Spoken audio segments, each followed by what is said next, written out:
Hey guys, today we're going to be going through all of my video game pickups for the month of May 2022, so let's go and get started. Bit of a crazy month it has been for May, I gotta say, for game pickups. Lots of very, very good stuff that this isn't everything that I actually got throughout this month, because I did make a separate video of a trip that I went to at GT Games. Make sure you guys go check that out. I got lots of really good stuff in there as well. So, but today we're going to be going through the rest of everything else that I got throughout the month. So, we'll go on and get started with this big pile right here. If you guys do recall, last month I did end up picking up a set of the Gamecube official component cables. Well, just for the for like whatever, I decided to pick this up. It's the box for the component cables. What's really strange for the component cables, in the States, we could only order them on Nintendo's website. And when they shipped them to you, they only put it in like a plastic bag. That's all they did. They never had like an official box like this for it. But over in Japan, the cables got a wider release, hence why that it had like its own box like this here. Hence why that it's all in Japanese. So it's like whatever, just found like a good price on this here. It is beat up and all that, but then again, that's with how old it is, like that's to be expected, of course. So yeah, I just thought I'd picked it up, just whatever, why not? Right, this next one, it is Zone of the Enders HD Collection Limited Edition.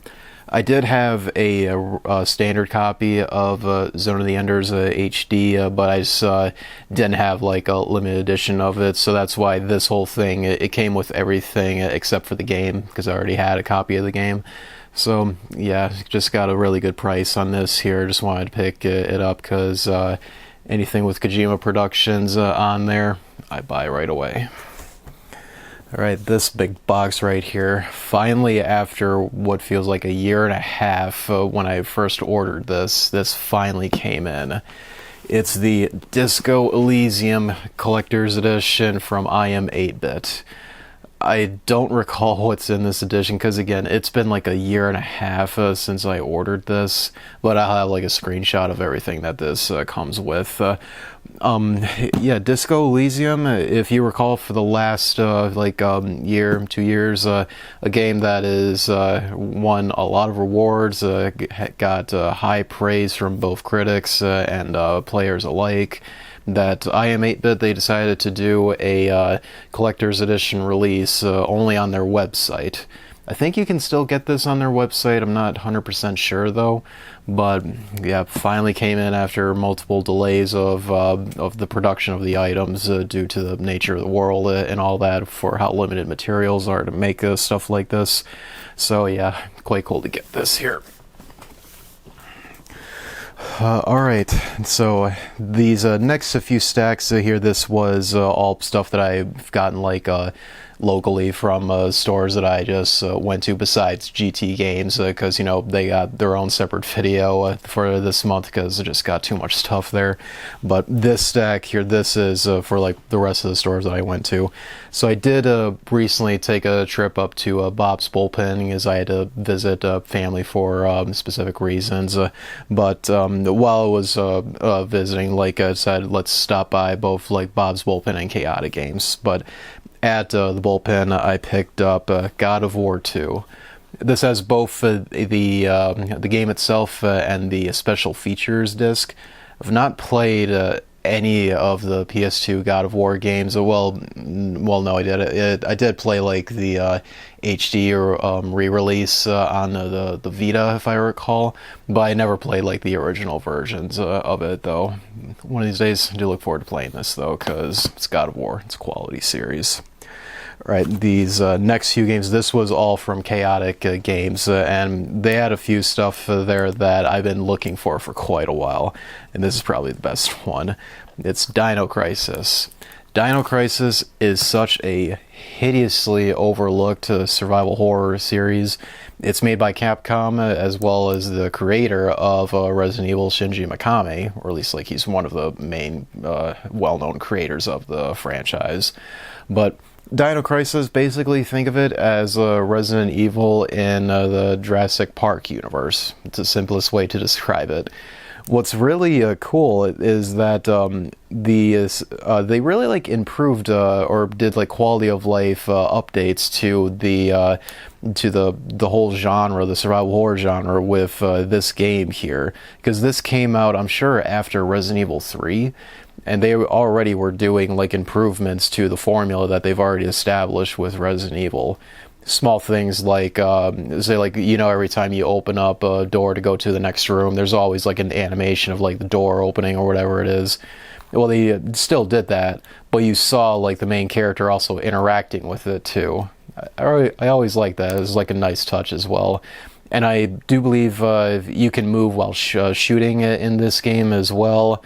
Just plenty of like quality of life features that they improved with this compared to like the previous Resident Evil games before this. But yeah, I wanted to pick up a copy of it because I absolutely adore those older survival horror type of games that Dino Crisis is really deserving of, whether if it's like a remake of this game or just something new with the IP. Which Capcom has been doing as of late, so we'll wait and see if they eventually return to this series here. Next one is Star Ocean First Departure. If you saw in my GT Games video, I did pick up the second game to this series on the PSP. I still don't know like anything about this, but it does look pretty fun though. That I thought it was like, yeah, pretty cool to have like both games there. Definitely one day whenever I get to them. Next one, I only picked this up because it's published by NIS American. I just love this cover art. Trinity Universe. This game appears to be, it is like a JRPG type of game, but I can't tell you like what to compare it to. But I really do like the art style of it because I just really like anime overall. So yeah, just thought I'd pick that up. Next one is Ragnarok Odyssey Ace. First I thought that was a 4 on the cover, but no, that's Ace. Ragnarok Odyssey, I know this is a series that has a couple entries in it. That this is just another JRPG series that really do want to give a try one of these days, but whenever I do have the time for it, I'll definitely get to it whenever I can. This game I've been looking for a while on the PS3. I was finally happy to pick it up. It's El Shaddai Ascension of the Metatron. This game has a really interesting art style where I'd say this is like a hack and slash game very similar to Devil May Cry or Bayonetta. But the way that the universe looks, it's something you guys got to look up. I can't explain it perfectly well, but just the way the game looks and the fact like it's a hack and slash games, like wanted to pick that up. Alright, so the rest of this stuff, except for like one thing here in the systems, is everything that I just picked up online. This one is a sealed Game Boy Advance game, by the way. Sorry if you can hear sirens, because you can't really control that. But this right here, this is a sealed Game Boy Advance game called Rayman Hoodlum's Havoc. This, I do recall, if I recall, this is like a top-down, over-the-head shoulder view of a platforming game for Rayman. It's very similar to like Kingdom Hearts Chain of Memories, if you played that on the GBA. I know Banjo-Kazooie, and I think there was a Conker game released on the system that had a very similar gameplay mechanics as this one had. But the fact that this was a sealed Rayman Game Boy Advance game, like, I had to pick that up. I absolutely love Rayman. Alright, this game, originally I picked up a loose copy of this from Chaotic Games, but for the price that they were selling it for, it was far below of what this game really sells for online. So I was willing to pick up a loose copy of it, and then later on I would pick up the case and the manual with it. So therefore I just get this game like less than what it normally should go for, and that is Dead or Alive Dimensions. I do remember this game came out within the first year of the 3DS's lifespan, it would have been like a month or two after the system came out. I do remember like around that time when this game came out, because I did pick up a 3DS on a launch day way back in 2011. But yeah, for some reason this game has like spiked in value ever since the system's been getting way more attention from everyone. That yeah, like I said, I picked up the loose cart of this for much cheaper at Chaotic Games, so therefore picked that up and then bought the case and the manual separately and got the game much cheaper than what it normally goes for. All right, next one. This is another one I've been after for a long time, and I knew about this game for like ever since it first came out, but just never picked it up until now. Lollipop Chainsaw. This is, well, I know it's like a common thing to say, but this is like a very unique game made from Suda51, because I swear like anything he makes is just unlike anything that we've ever played beforehand. But this is one of the more wackiest games he has ever made, where you play as a cheerleader, where I think zombies killed her boyfriend, and now you're going on a rampage. She wields a chainsaw of like a really female graffiti like chainsaw, and just destroying zombies with it. The gameplay does seem like it can get boring after a while from what like everyone has like told me about this game, but nonetheless, though, want to pick up a copy of it because saw a deal of it online that just couldn't hesitate to, because this game, at least the PS3 version, has gone up in value over the years. So yeah, want to pick that up because it was a good deal on it. Speaking of good deals, this was another deal that I did not pass up on. Kirby's Return to Dreamland. This is one of the few Wii games. This was a late release for the system, and it has always like held its value over the years. It's like one of the more pricier first-party Nintendo Wii games that I just saw like a good deal on this, and it is a complete copy, so didn't hesitate to pick it up. Do look forward to playing through that one of these days. I love the Kirby games. They're always just so much fun to play. So yeah, glad to get that though for a very good deal for what I picked it up for. Right, this next one, I used to have a copy of this back then, but I don't know why I traded it in, but I think it was back at GameStop back then. I think it was when I was going to go pick up my 3DS back at 2011 that this was just like a lot of stuff that I traded in, and I really miss this game that I wanted to get it again. It is Resident Evil on the Wii. This was part of what Capcom called like Resident Evil Archives. The only games that they released as part of this lineup was just Resident Evil Remake here. This is the same one on the Gamecube, and Resident Evil 0. It's the only thing they did for like this weird lineup that they did. But I do remember this was the very first time that I ever played the original Resident Evil. I'd never played the PS1 version, nor the GameCube version. This was like the very first time that I ever played it. And man, it still holds up so well as a survival horror game that do pick up like the more recent re-releases on modern platforms. If you love Resident Evil and you love survival horror games, do not pass up on this game. It is still a lot of fun and just such a good time overall. Now this one, oh man, really happy to get this. That I am currently playing the prequel to this game on my modded GameCube, which I'll make a video on that later on. That I wanted to pick up a copy of this before it gets more expensive, because I mean overall this series is just insanely expensive as is, but this one got like a good deal on it, like the previous stuff that I got here, that want to pick it up now before it ever gets more expensive. Fire Emblem Radiant Dawn. Fire Emblem is a series that, as of late, I've really been getting into more and more.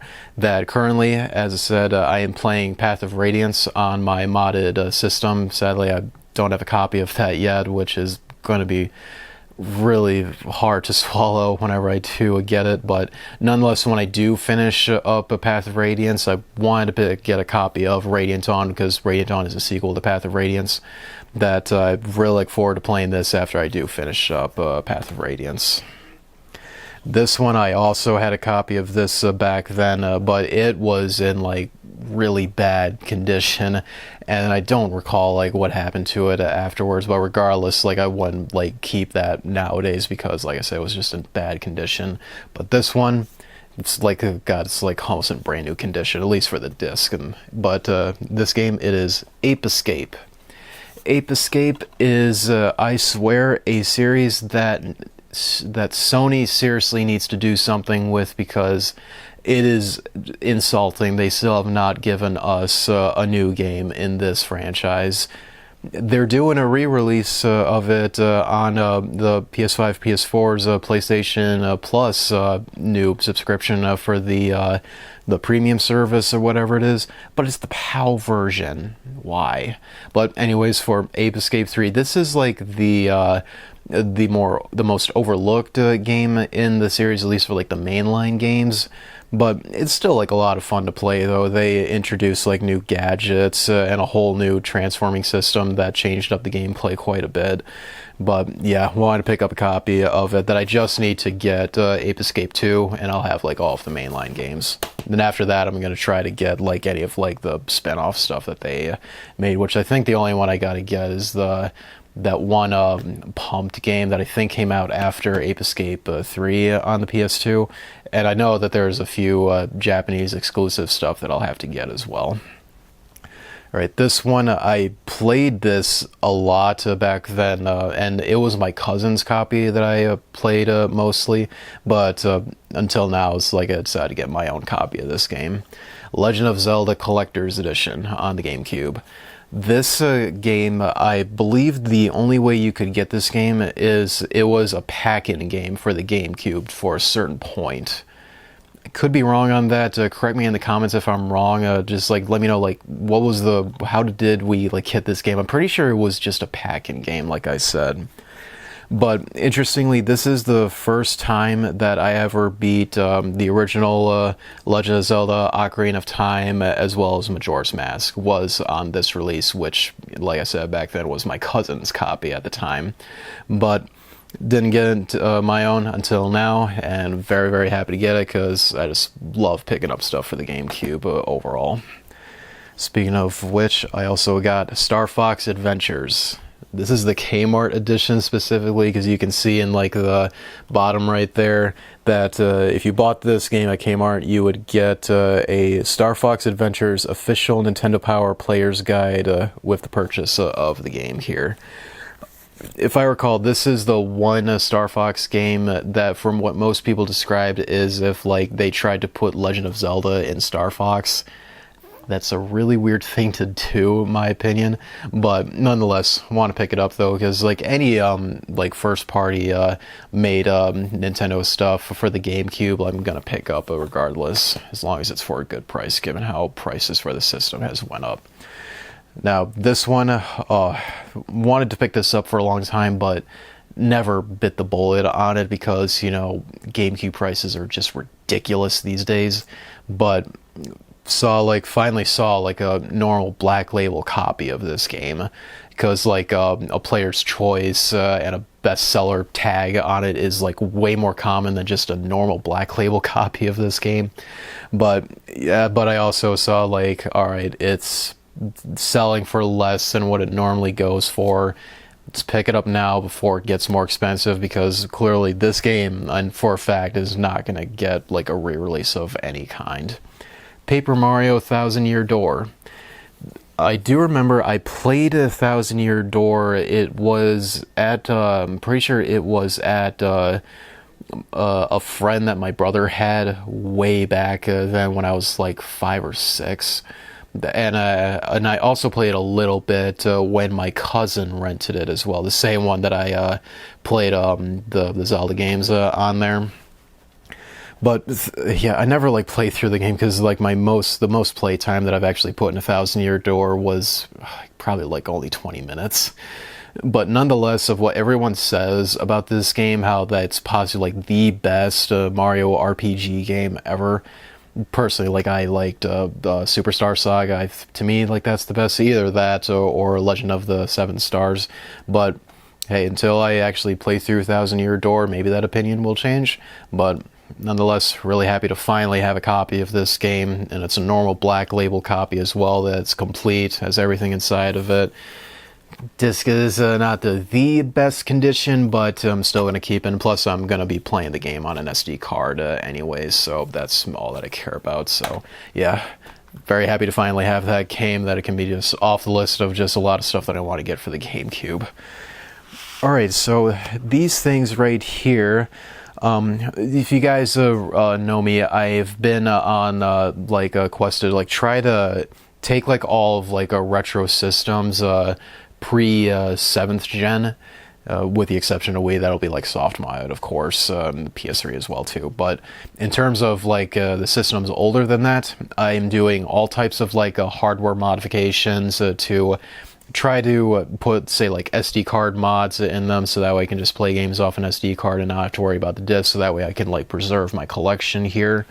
But another thing that is something like that for SD card mods, well, for the cartridge-based systems, you need something like EverDrives, right? To where it's a single cart, and then you load it up with ROMs. You can dump your own ROM cartridges, but you need to buy separate stuff in order to do that, of course, which right now I don't have, but one of these days I'll get that. But the one brand that most people always recommend is the most popular and just the best quality products for this purpose is the EverDrive line from Krix. Now, if you guys know, Krix, they are based over in the Ukraine, and as I talked about them last month too, I believe, and given how it's going on over there, which I hope all you guys are, for all you who are watching from the Ukraine, I hope you're all doing okay over there. But as a result, though, Krix they've been doing very good lately. They've been manufacturing their stuff once again, but is very, very limited stock that they have, though, because they're still dealing with chip shortages and all that. But nonetheless, got a couple right here that there's only 2 that I need to get, but regardless of what these ones are, the first one is for a very obscure system, and that is the TurboGrafx 16 EverDrive. The TurboGrafx 16, if you're unaware, it was a system that came out in, I'm sure, the late 80s. It was during the generation that the Sega Master System and the NES came out, but it was such an obscure system that almost no one played because everyone had NESs back then, understandably why. But nonetheless, though, the TurboGrafx 16 for the library it has a lot of really good stuff on it. Probably the most notable one on there that I know for a fact I would want to play on there is the original Splatterhouse, as well as just a bunch of shmups on there. If you're really into shmups, pick up a TurboGrafx 16. That system has a lot of games on there. But though, because the system with how old it is, and that at the time it wasn't that successful, so as a result, these days just picking up anything for it is insanely expensive because it's very limited for what you can pick up nowadays, because there's just not a lot of that stuff out there, sadly. So as a result, if you today, if you want to get into the system, pick up an EverDrive for it, because it's just the most economical, logical thing to do if you ever want to get into the system. So yeah, that was one of the first EverDrives I got. It is one of the more affordable ones. Definitely not a popular one, though. But again, if you were ever going to get into the TurboGrafx 16, do pick up an EverDrive for it, please.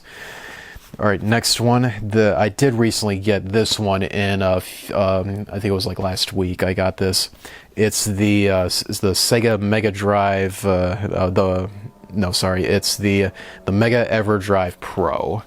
As you probably guessed, mainly if you're over in the States, this is the EverDrive that is meant for the Sega Mega Drive. If you're over in Europe and Japan, or in the States here, we know it as the Sega Genesis. What's really cool with this one is that you can play Sega CD games on this, and you don't need the actual attachment to it. So you can just have a regular Genesis, pop this in, and you're playing Sega CD games. Thank God, because I can finally play Snatcher on the original hardware. Never played Snatcher beforehand, but I always wanted to save it for playing on the actual console, and I can finally do that. Thank God. So now I don't have to spend more than $1,000 to play that game. But Yeah, highly recommend you get this if you're at all into the Genesis, which a lot of you are if you're into retro stuff. Do pick up this EverDrive, mainly because, you know, not only the whole Genesis library, but you can play the entire Sega CD set as well. But the last one right here, and this is my favorite one that I got, it is the FX Pack Pro. This one is meant for the Super Nintendo, and a thing to note about the Super Nintendo is the system for like a lot of its games, some of them had like unique chips inside of them that other game carts did not have, and they would need these chips so that way they could achieve like the technical stuff that they implemented into the games. The most notable is the FX chip, which was used in like Star Fox, Doom, and a few other games as well. Yoshi's Island 2 used it as well. There were some other games that did like have their own unique chips that as a result, buying just like a basic flash card for the Super Nintendo, it really limits you for like the amount of games you can play on it. But if you get this, the FX Pack Pro from Crix, that has all the chips to play like the entire Super Nintendo library. So yeah, if you're at all interested in playing those games that had those unique chips inside them, you do need to get this version of the card. There are other ones you can get, but they have like lesser chips in them. You just got to see like a compatibility list of what they can play. But yeah, really happy to get this because Super Nintendo probably is my favorite Nintendo system, or my second favorite one. But yeah, quite cool to get that. As a result, I am currently waiting on my N8 Pro to come in, which is for the NES, and then I still have to order a GBA Mini as well as an N64 one. The N64 one is the least one that I care about, but the GBA one is like, really want to pick that up as soon as I can. Alright, so this stack right here, this was a local store that I went to much earlier this month. It's called a Gamers Trading Post. They just opened up down in Houghton Lake, Michigan. And if you recall from previous videos that I made down in Houghton Lake, there was a store called Geeks Games and Beyond. They were bought out by Gamers Trading Post, and honestly, for the better, because Geeks Games and Beyond, like God, every time you go into that store nowadays, it was just like, it was so worn down. It was like people didn't care anymore. So as a result, Gamers Trading Post bought them up, and man, is the store looks amazing. Like, I'll try to see if I have footage for that I'll show you guys, but God, it is very clean in there. Everything is well presented. Everything is so organized. It's not a mess in there at all. And the guy who runs the store there, like one of two guys, like he's a really, really cool dude that I do look forward to going back there one of these days. So, as a result, I picked up a few games there while I was visiting, and the first one, this is a Japanese DS game. It's called Blood of Bahamut. This is a spin-off game that of the Final Fantasy series that, as probably the name implies, that it's based on Bahamut. I've never heard or seen this game before, so just with that story alone, it's like I'm definitely picking that up right there. Right, next two are some Wii U games. These are just ones that I just didn't have in my collection, and I want to hopefully one day try to have a full Wii U set. So these ones, just buy them to get them off the list. First one is ScribbleNauts Unmasked. And the next one is Your Shape Fitness Evolved 2013. Again, just games that are like dollars. Just get them off the list, though, if I'm going to keep trying to go for a full Wii U set. Right, now this next game, I also had this one back then, and this is such a fun, hideously overlooked game. It is Jaws Unleashed. It's basically Grand Theft Auto, but you're playing as Jaws. Doesn't that sound like a lot of fun? Come on, I'm sure that does. This may also sound familiar because we did recently have a game like this in recent years called Man-Eater, which is straight up inspired by this game. So yeah, look up gameplay of it though, because it's not a mind-blowing game by any means, but it's still just a lot of fun to play and still something unique that we just don't have a lot of stuff like this made anymore. So yeah, pick it up if you can. It's really, really cheap to get as well too. It's like a $5 game or something like that. So yeah, pick it up and just have like fun playing as Jaws and just terrorizing the hell out of Peaches. All right, the last thing I got there, this was like the best one, the best thing that I got there. It is Legend of Zelda 4 Swords Adventures.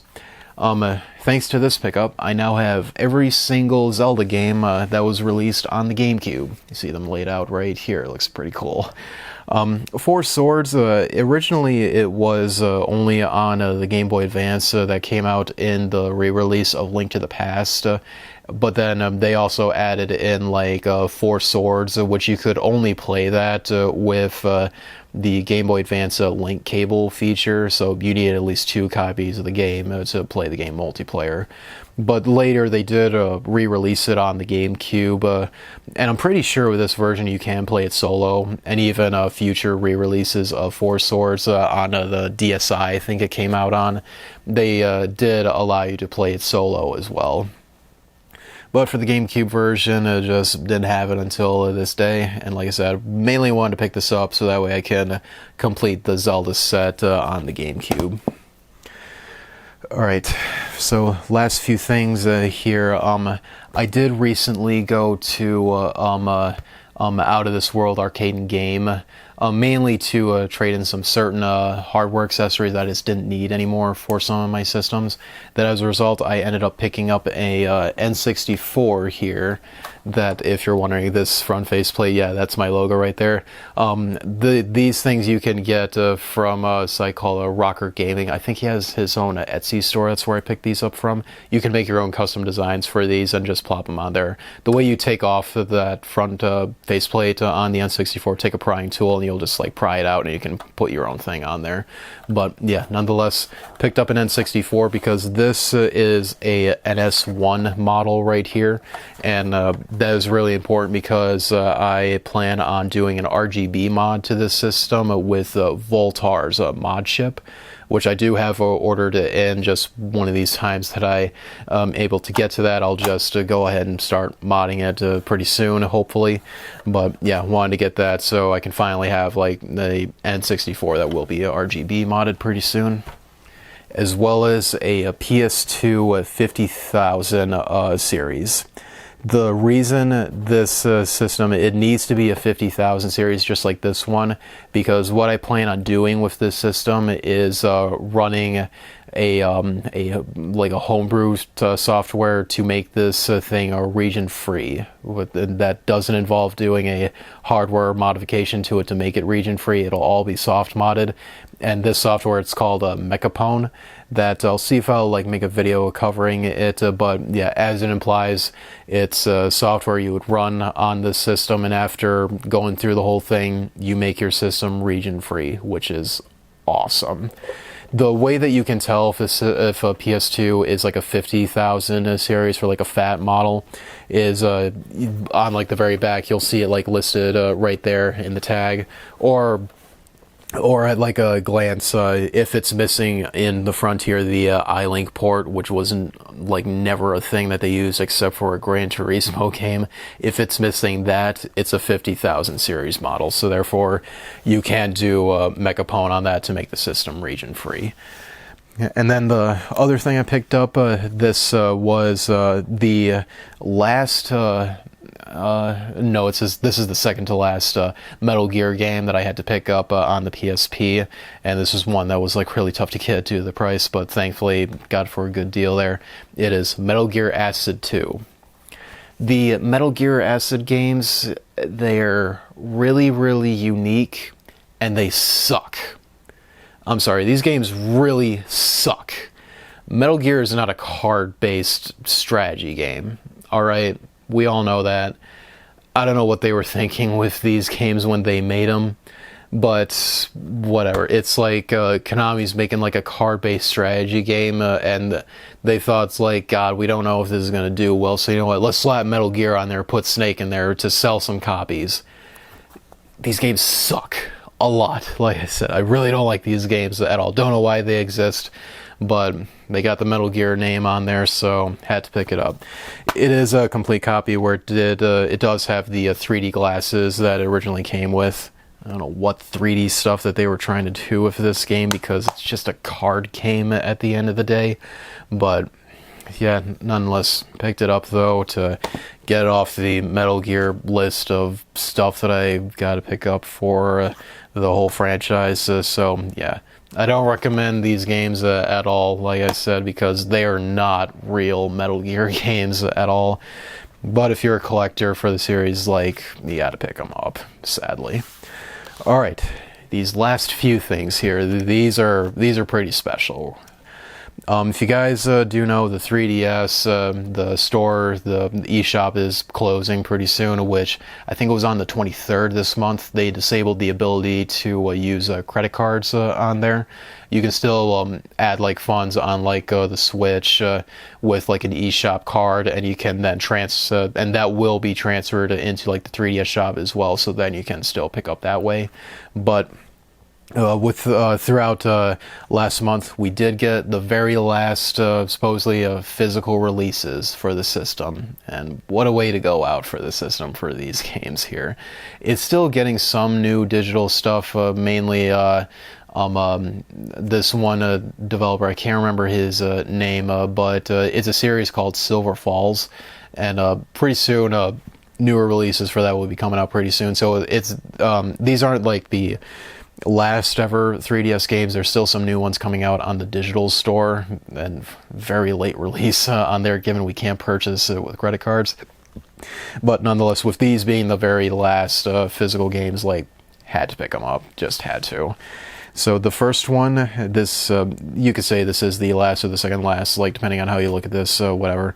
But this first one, it's called Andro Dunos 2. This is a shmup game that I don't remember this. I picked it up from. Oh wait, no, it was from Pixel Heart. Yeah, I picked this up from Pixel Heart many months ago, because this was up for pre-order for a long time, but didn't like get a release until this month now. So to me, like, this is like the second last physical release for the 3DS, or like, depending on like when you got this. Of course, your opinion can change on that, but. Yeah, this is copy 1233 of 6,000 that has been printed of this game here. It does look like a pretty fun shmup game, though. I wonder if... I do believe this game is on other platforms as well. I do believe it's on the Switch. I don't know about PC. So, yeah, it's not only on the 3DS. You can play this on other platforms if you want. Alright, now, the last physical release for the 3DS. This is an interesting one, though the truth is, the game itself is not that good. Like, from other YouTube channels that I've seen talking about this game, you could beat this game in like 45 minutes to like an hour. It's a really short game. That the only reason you would pick this up, because it is the last physical 3DS game, and it is Fragrant Story. I got both the standard edition as well as the collector's edition right here, and this version of the collector's edition is signed. The most notable one of the person that signed it is the composer. I don't remember his name, but he is the same composer that did the music for Final Fantasy Tactics and Valkyria Chronicles. Both games I love a lot, so therefore having a signature of him it's in one of the things inside. It's not outside the box or anything for the signatures. It's just stuff that's inside here. But this is a signature edition, like I said, though, because I know that's exactly what I ordered, plus a standard copy of the game right here. So yeah, and the truth is, like I said, this game is not that good at all. Like, look up gameplay of it. It's very minimalistic Final Fantasy Tactics like game that you can beat very quickly. But because it is the last physical 3DS game, and what a way to go out with like editions like this here, because this is like a custom case here for the standard release, which has like a normal copy of the game inside, as well as like a soundtrack CD. All that's included in here as well, just there's a lot of other contents in it as well. Do look up other videos so you can see an unboxing of this, because I'm keeping this sealed right here, as well as this too. But yeah, there it is. The last ever physical release for the 3DS. What a way to go out for the system, indeed.